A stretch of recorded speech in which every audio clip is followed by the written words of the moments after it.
What's good, everybody? Episode 21 of the Slip and Weave podcast. I'm talking Zepeda and Baranchyk, and I'm talking my 5 favorite fights of all time. Let's get it.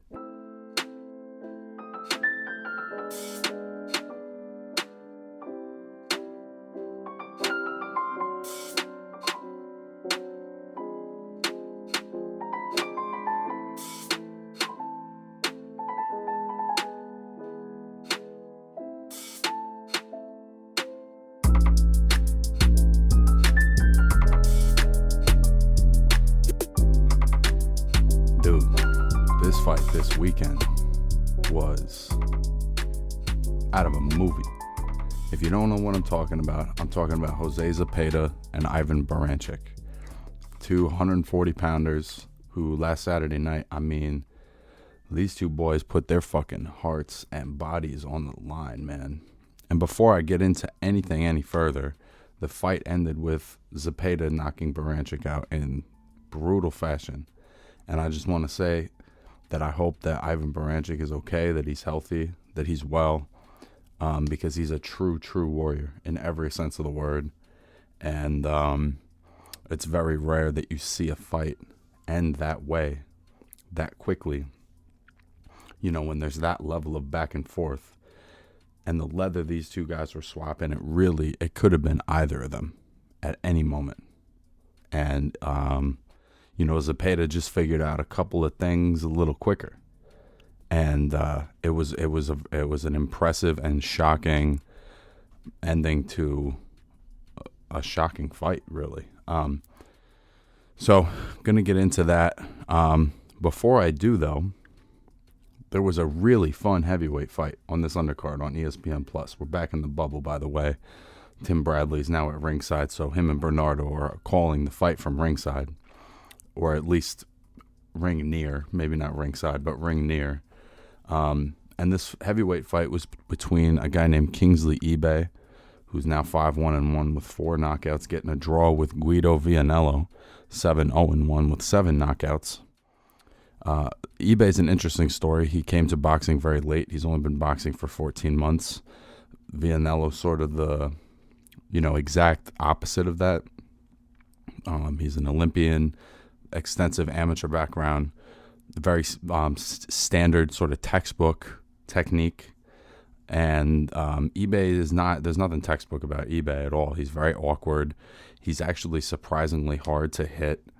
And, there's Vianello is so standard. And I think the first 3 rounds of the fight, it was a little tough for him to get into a rhythm because I think he was caught off guard by some of the things Ibeh was doing. Namely, that he was willing to kind of move straight back and just keep slipping punches. So, he kind of got Guido reaching a little bit, and he would start shooting back counter combinations. And it was very effective, and they're combinations that you wouldn't normally throw because he's not, a real textbook fighter. It's real outside the box.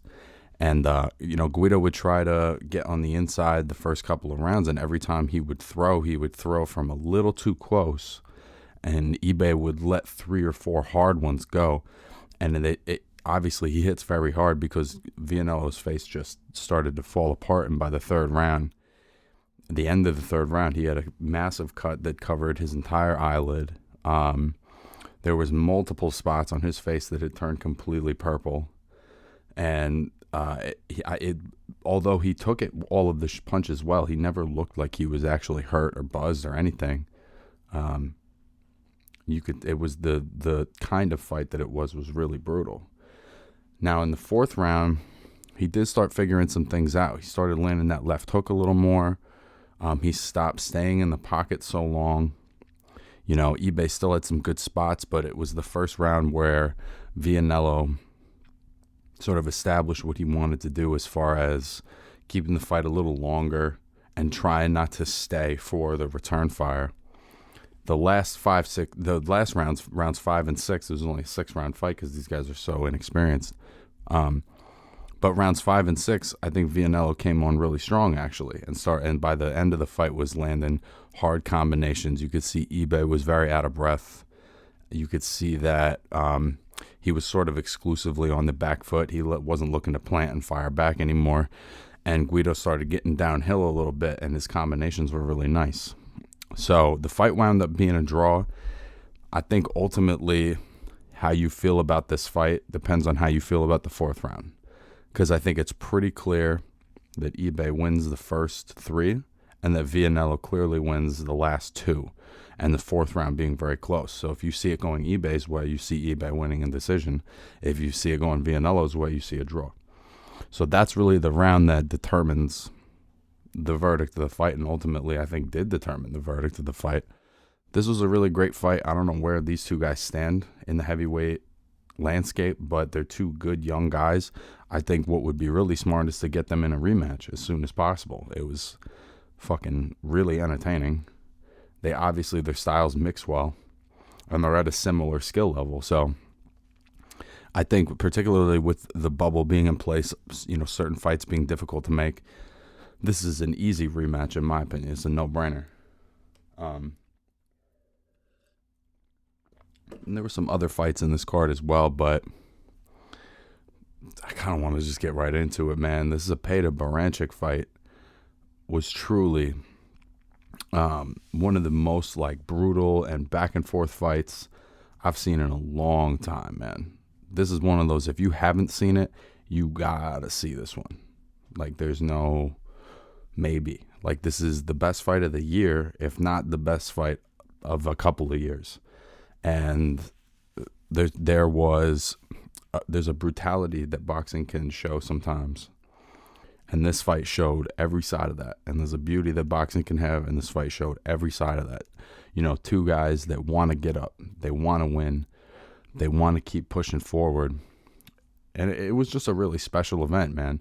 You could tell by the end of the fight that the commentary crew, anybody watching would have felt some level of emotion watching this fight, because it was just, you don't see this every day, And in the first round, Baranchyk came out extremely aggressive. He is kind of known as a brawler, come forward power puncher. At the time, he was 20-1, 13 knockouts. So the first round, he comes out and he's throwing these long kind of looping shots, and they're coming from weird angles, and they're landing on weird parts of the head, and he's just got a really aggressive, intense attack, and he came out with all of it. And I think Zepeda was a little caught off guard. He's more of a technical type outside fighter, and I think that this pace, this level of aggression, really caught him off guard. I don't know if I think in the first round he was a little shocked. And Baranchyk was doing this really cool move, this drop hook, where he would drop low and kind of start the hook low, but then come up high with it. So he would be coming forward. He's on the front foot and just drop down and throw this looping hook. And normally big looping shots, a lot of times it's tough to keep the power on them because they have more distance to travel than a straight punch.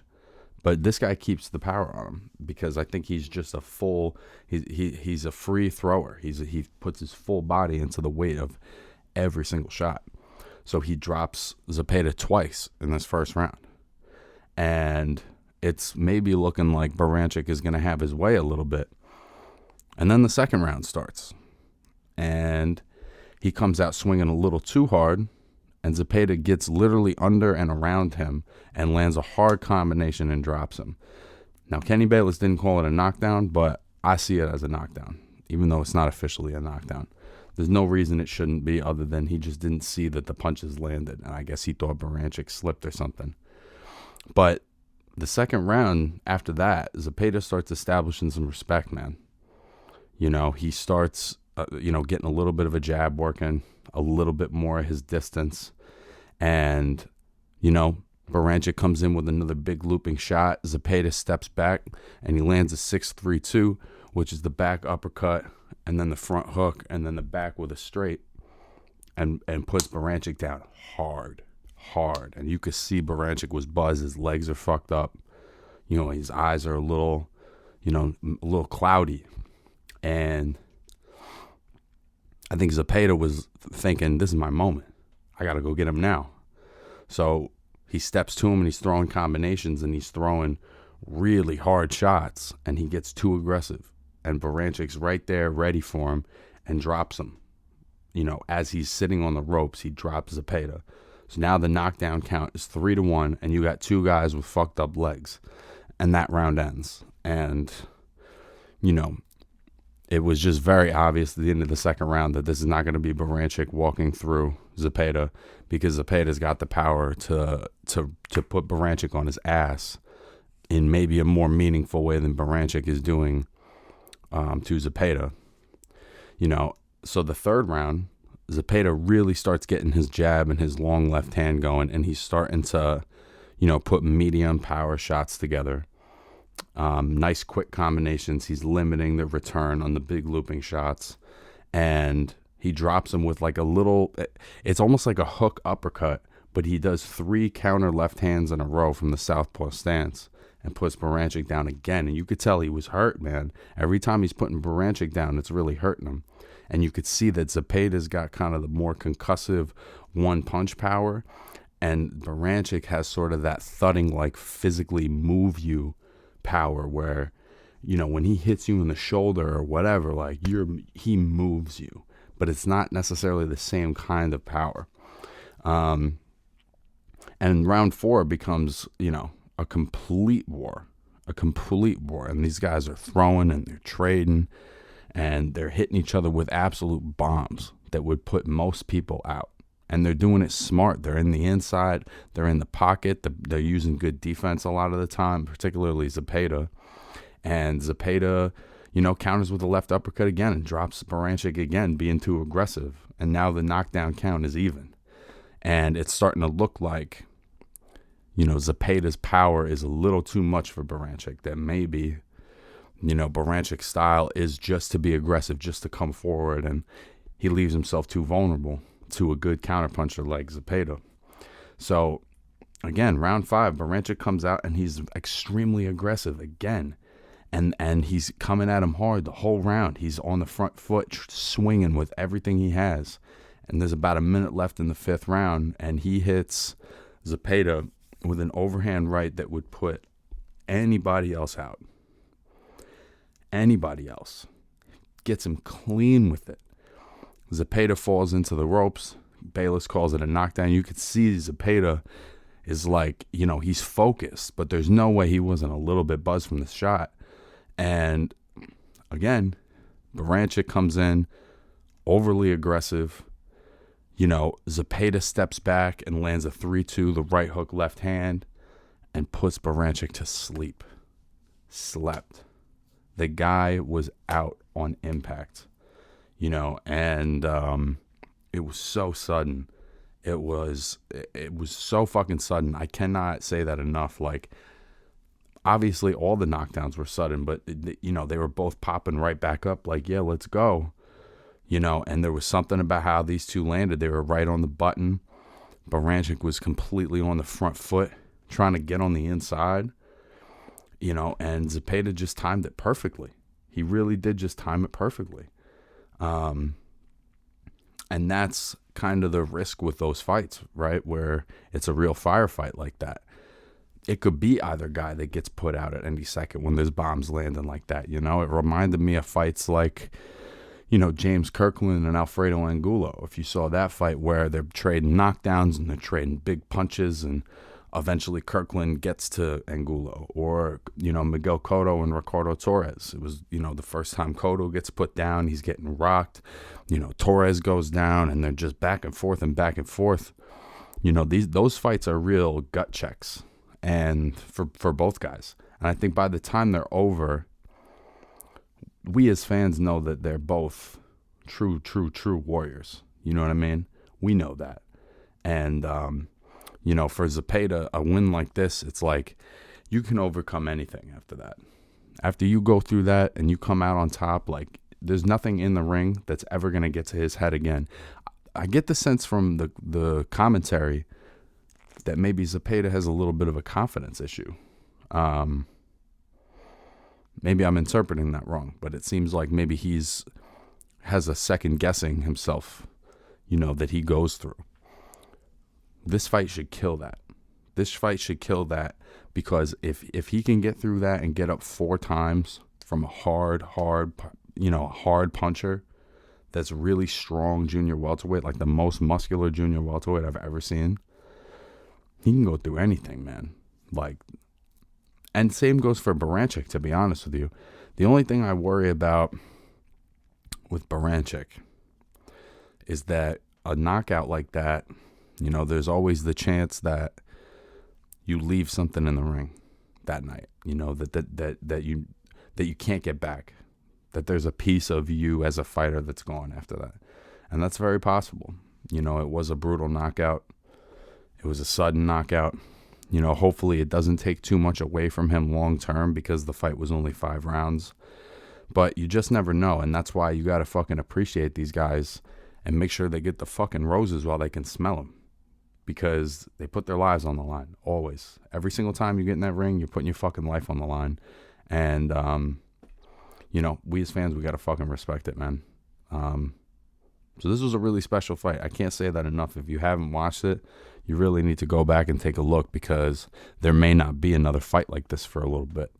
This only happens every couple of years, which kind of leads me into talking about, 5 fights for me that I think of as my favorite fights to watch. Now, admittedly, I'm a person of my era. I started watching boxing in the early 2000s. I'm a 90s kid. And so as much as I've gone back and I've watched so many old fights, a fucking nerd like me, I've watched hundreds of old fights, from before my time. But you can only be so attached to a fight you're not alive for. So any of these fights that I'm talking about, they're fights that are from my era, which I think of kind of post-2000. And, I'm not saying they're the best fights. I'm not saying there aren't other great fights. But maybe as a fan, if you're looking for 5 really, really good fights to get into, these are 5 fights you could start with. So number 5, I got to go with Emmanuel Augustus and Mickey Ward. If you didn't watch the Emmanuel Augustus episode 2 weeks ago, go check that out. I think you guys will like that one. I'm just talking about one of my favorite fighters, Emmanuel Augustus, but, his fight with Mickey Ward, it was the fight of the year in 2001. It was on ESPN. Not a title fight, just a 10-rounder, 2 guys looking to, to get their spot. And as far as, on a moment-to-moment basis, I can't think of a fight that had more action than this one. And there's moments in the fight where they're just swinging so hard. And the pace and the back and forth, a lot of the fight is, Ward pinning Augustus on the ropes, Augustus sort of being slick and bobbing and weaving and throwing counter punches in between the punches that Ward was throwing. Ward gets a knockdown late in the fight in round 9, which he's always been known to do. You can never count Mickey Ward out. And, this fight right here is really the epitome of the all-action fight between the pure brawler and the kind of slick counterpuncher. But they stay in the pocket for 10 rounds, and it's one of the craziest fights I've ever seen. If you haven't gotten around to it, it's not the highest profile fight, but it's one of my favorite fights to watch, and that's why it's on the list. And then the next one I would talk about is Barrera Morales 3. Marco Antonio Barrera and Eric Morales, 2 of the greatest Mexican fighters in history, in that, featherweight to lightweight neighborhood, and really in any weight class, to be honest. And it's one of the great rivalries in boxing. Their third fight, by the time they had gotten to their third fight, this was in 2004, and Barrera had been beaten pretty badly by Manny Pacquiao. And I think a lot of people thought that there was potential that Barrera was maybe on the back end, on the decline, and that Morales was sort of coming into his prime a little more. He was all coming off a long string of wins. He had won the second Barrera fight. Or no, I have that wrong, actually. Morales won the first one, and Barrera won the second one, and then also won the third one. Anyways, Morales was coming off a series of very nice wins, And there was some question as to where Barrera was at. And ultimately, Barrera's boxing IQ and his will and his jab sort of got him through a fucking brutal fight, which had a combination of Mexican style, very inside fighting, but also extremely, intelligent boxing throughout. Both guys there's no gimmies as far as hitting them. And so the skill level it takes to set up punches against guys of that caliber, and then when you have a fight that's that pace, that's a really special fight. The whole series is worth watching, but I think the third one is particularly special because I think it's the best judged. I thought the judging on the first two fights is a little sketchy, but it also sort of puts that period, on the rivalry. There is, the rivalry's over after that. It's very clear that Barrera has his number. That he's sort of got it figured out, and as good as Morales is, he's got the nice long jab, he hits really hard, and all of those things are true, but there's something about Barrera that gets under his skin, and so that's why I would also have that fight in there.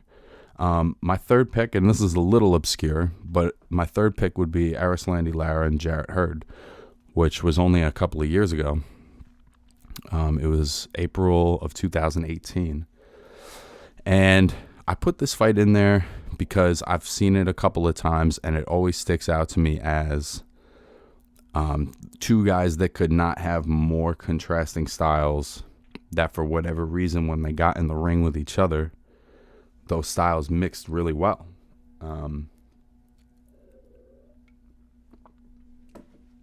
You guys have heard me talk about Arislandi Lara on this show multiple times. Very slick Cuban amateur school, textbook boxer, kind of defense first thinking.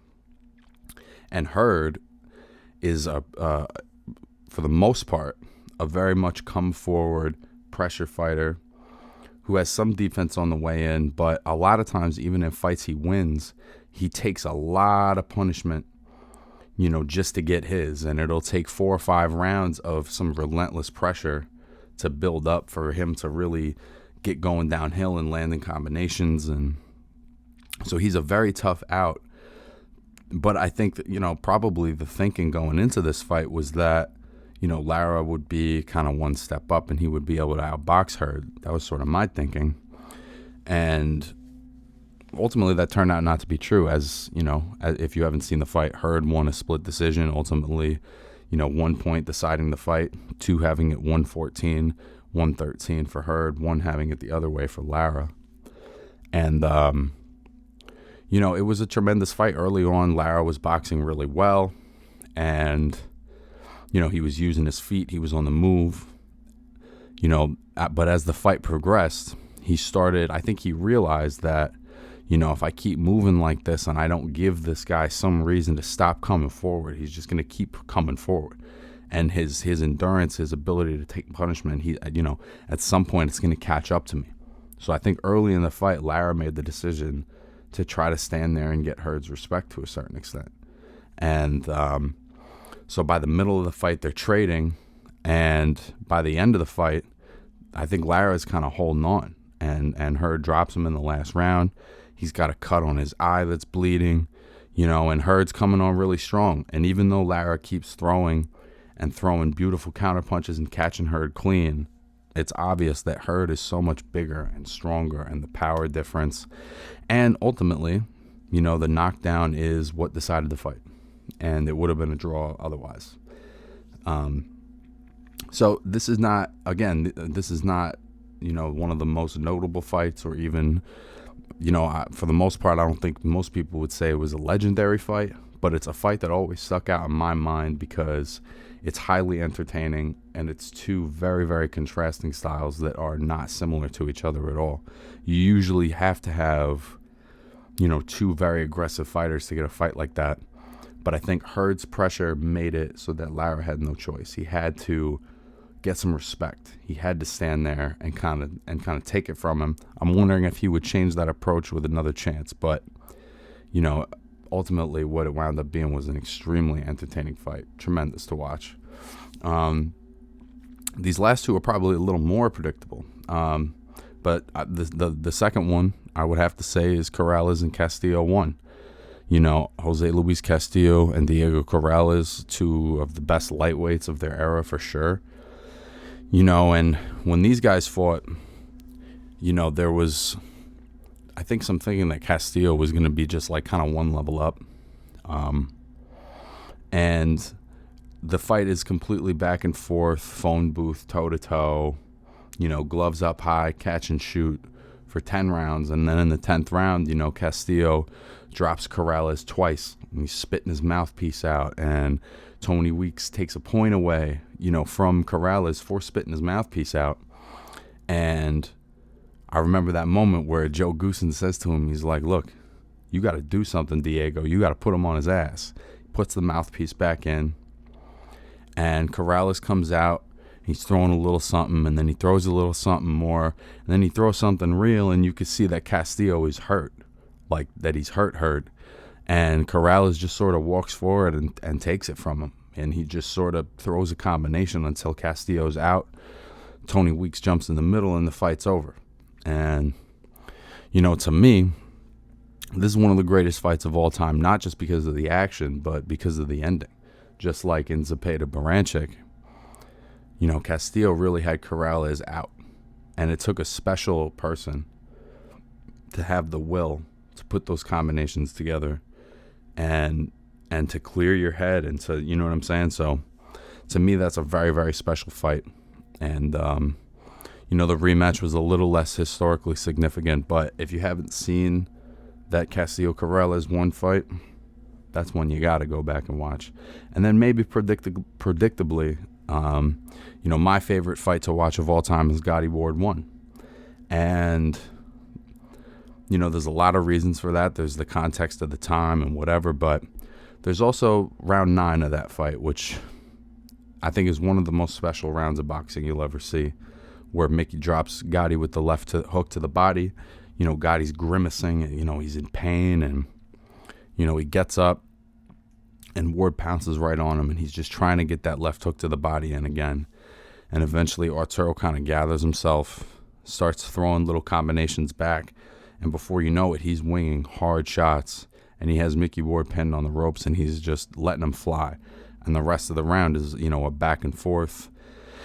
By the end of the round again, Ward almost has Gatti out, and ultimately the 10th round is, you know, another one of the great rounds of all time. You know, that fight was so crazy because obviously they fought 3 times. In this encounter, Arturo came out. I think he really tried to make it a boxing match. And there kept being these occasions where Mickey would hurt him to the body, or he would buzz him, or he would slow him down, and he would just sort of have him cornered. And, you know, every time Arturo would have an answer for it, but ultimately Mickey won the decision. They would go on and fight 2 more times, but, you know, I think the legacy of that series, it's not defined by the first fight, but the first fight is definitely the most captivating of 3 incredible fights. Because the second one's kind of one-sided for Gatti. The third one is tremendous also. Gatti breaks his hand, gets dropped in the 5th round. And ultimately, you know, going down the stretch, it's pretty obvious that he's on a different level from Ward. So that first fight is really Mickey at his best. And I think he brings the best out of Arturo, and ultimately they brought the best out of each other, which is what, you know, great fighters do in great fights. They bring the best out of each other, and ultimately we're the ones that get rewarded for it. So, yeah, that's it, guys. That's episode 21 of the Slip and Weave podcast. Go and watch that Zepeda Ivan Baranchyk fight. I'm telling you, you will not regret it. And next week I'm going to be talking about Teofimo Lopez and Vasily Lomachenko. That's coming up in 2 weeks, so I'll be giving a prediction next week. And, yeah, thanks for watching again, guys. Episode 21. I'll catch you next week. Peace.